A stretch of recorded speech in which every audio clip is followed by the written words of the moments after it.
வணக்கம் மிதுன ராசி நண்பர்களே. கார்த்திகை மாத கிரக நிலைகளை ஆராய்ந்து பார்க்கும் பொழுது மாத தொடக்கத்தில் உங்கள் ராசிநாதன் புதன் 6ஆம் இடத்தில் சஞ்சரிக்கிறார். மறைந்த புதனால் நிறைந்த தன லாபம் உண்டு. சகாய ஸ்தானாதிபதி சூரியனோடு இணைந்து புதன் சஞ்சரிப்பதாலும் குருவின் பார்வை உங்கள் ராசிநாதன் மீது பதிவதாலும் நல்ல காரியங்கள் பலவும் இல்லத்தில் நடைபெறும். பணவரவு திருப்திகரமாக இருக்கும். திருமணம் போன்ற சுப காரியங்கள் இல்லத்தில் நடைபெறும். ரிஷபராசியில் சஞ்சரிக்கும் குரு பகவான் இந்த மாதம் முழுவதும் வக்கரமடைகிறார்.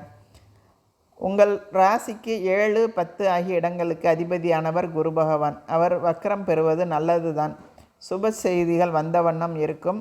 துணிந்து எடுத்த முடிவுகளில் வெற்றி கிடைக்கும். தொழில் ரீதியாக நீண்ட நாட்களாக செயல்படுத்த முடியாத சில திட்டங்கள் இப்பொழுது செயல்படுத்துவீர்கள்.